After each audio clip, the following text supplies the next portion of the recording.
Bilangan oksidasi kelas 12 IPA oleh Rafika Oktavia Purba SMA Negeri 1 Purba. Selamat pagi, saya ucapkan untuk anak didik kami dimanapun berada. Semoga di masa pandemi COVID-19 tetap semangat untuk belajar.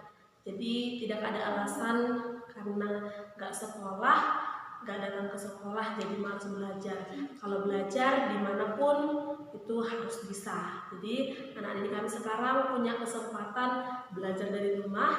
Harapannya jam belajar kalian tetap sama seperti masuk sekolah. Oke, untuk pertemuan kali ini pokok bahasan kita adalah bilangan oksidasi. Oke, untuk bilangan oksidasi, apa yang dimaksud dengan bilangan oksidasi?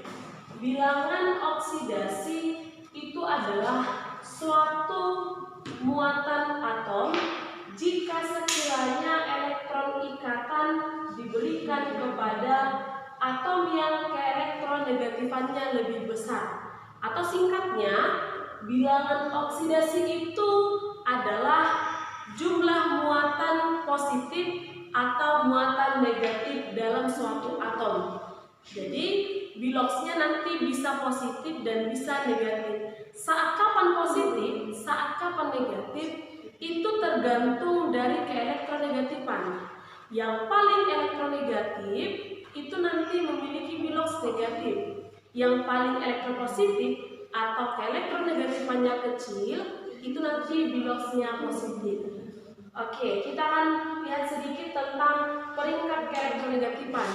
Tapi sebelumnya, apa rupanya keelektronegatifan?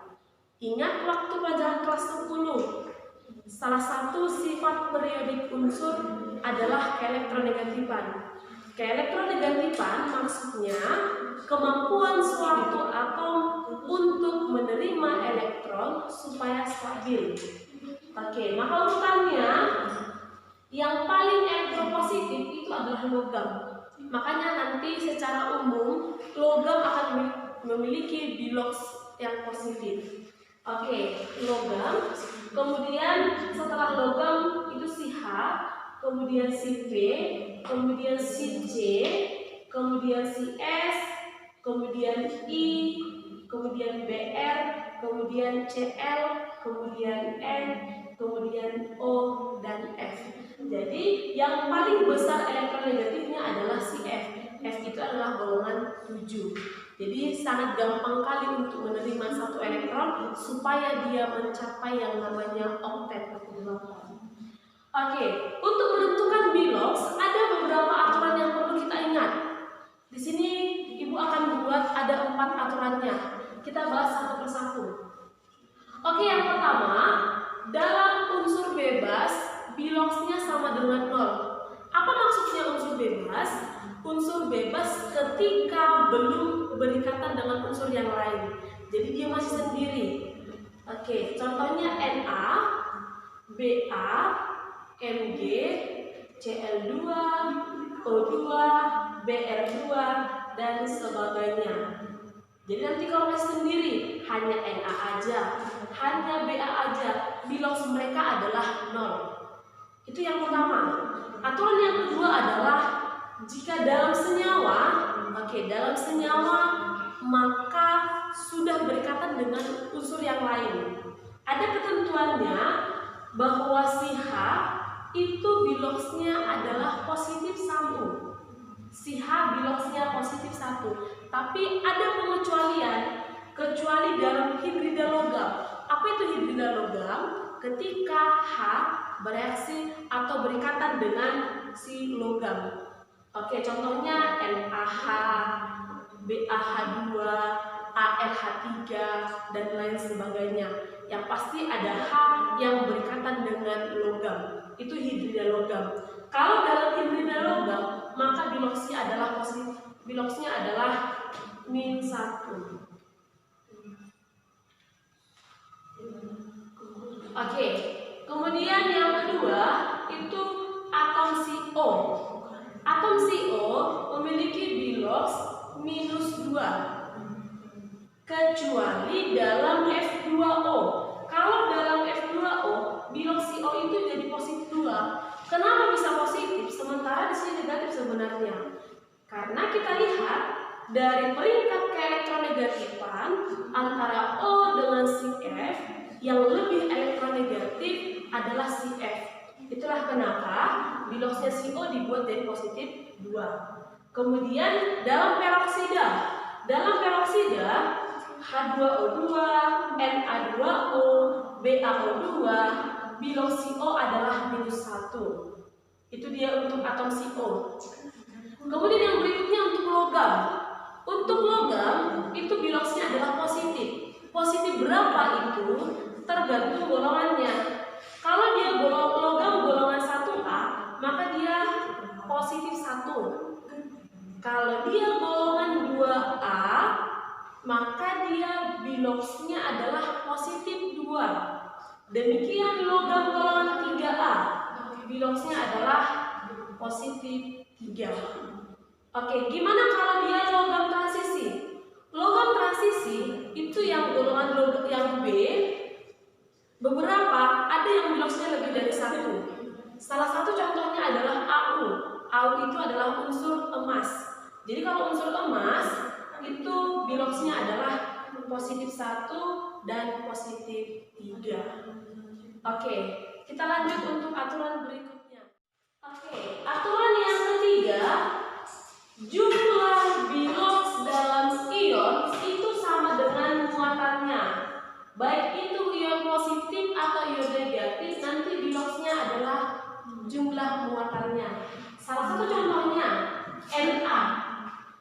Na positif itu biloxnya adalah positif 1. Berbeda ketika tadi unsur bebas, kalau hanya Na aja itu unsur bebas, maka kalau Na aja biloxnya adalah 0. Tapi kalau Na positif itu dalam ion, maka biloxnya positif 1.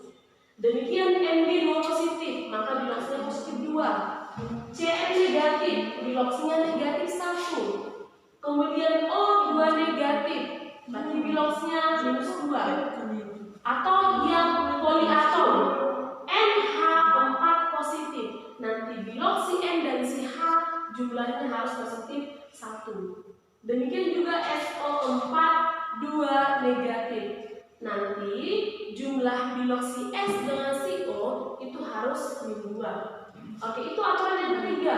Aturan yang terakhir itu adalah jumlah bilox dalam senyawa itu sama dengan 0. Ingat bahwa senyawa itu adalah gabungan dari beberapa unsur. Salah satu contoh senyawa adalah NaCl, garam dapur. Kalau NaCl, maka nanti jumlah bilox Na dengan biloxnya si Cl itu harus sama dengan 0. Oke ya, itu ada 4 aturan bilangan oksidasi. Supaya lebih gampang dipahami, kita masuk ke contoh soalnya. Tentukan bilox N dalam senyawa di bawah ini. Yang pertama dalam senyawa NH3, yang kedua dalam ion NH4 positif, yang ketiga dalam ion NO3 negatif, yang keempat dalam senyawa NaNO3. Oke, kita lihat untuk solusinya gimana. Kita bahas satu persatu. Untuk yang pertama NH3, kita mau cari biloxnya si N. Maka gimana caranya? Kita tinggal melihat apa atom yang terdapat dalam aturan. Jadi karena di sini yang ditanya si N, maka kalau si H itu ada dalam aturan. Oke, sekarang NH3 adalah senyawa, maka nanti kalau dia senyawa jumlah biloxnya adalah 0. Maka kita buatkan biloxnya si N ditambah, karena si H ada 3, maka kita buat 3 kali biloxnya si H itu harus sama dengan 0, karena NH3 adalah senyawa. Oke, masukkan nilainya. Bilox si N ditambah 3 kali H itu positif 1 sama dengan 0. Maka bilox si N itu sama dengan 3 kali positif 1 sama dengan positif 3. Dia mau pindah ruas, jadi berubah tanda. Maka positif 3 berubah tanda menjadi negatif 3. Jadi biloksnya si N dalam NH3 adalah minus 3. Oke, soal yang kedua itu adalah ion NH4 positif. NH4 positif.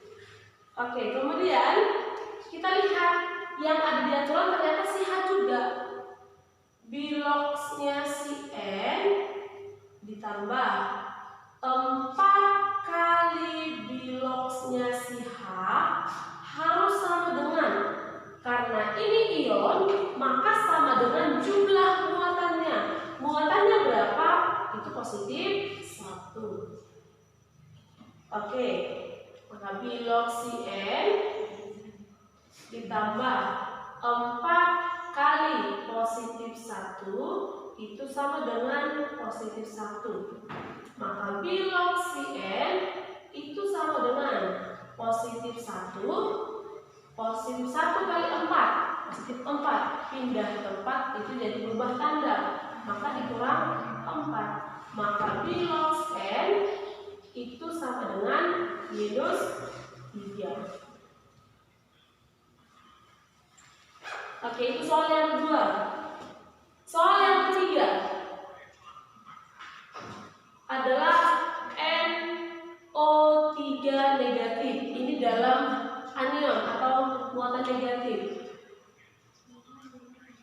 Biloksnya si N ditambah 3 kali biloksnya si O harus sama dengan muatannya. Muatannya adalah minus 1. Oke, kita masukkan data yang diketahui dalam aturan. Biloksnya si N ditambah 3 kali biloksnya si O adalah minus 2 sama dengan min 1. Maka biloksnya si N itu sama dengan min 1. Yang si O tadi min 2 kali 3. Min 2 kali 3 sama dengan min 6. Pindah tempat jadi positif 6. Maka biloks si N itu adalah positif 5. Oke, soal yang terakhir adalah NaNO3. Ini ada 3 atom. Siapa yang ada di aturan? Itu yang pertama kita lihat. Ada si O. Kemudian si Na. Na adalah logam golongan 1. Maka kalau logam golongan 1 nanti biloksnya adalah positif 1.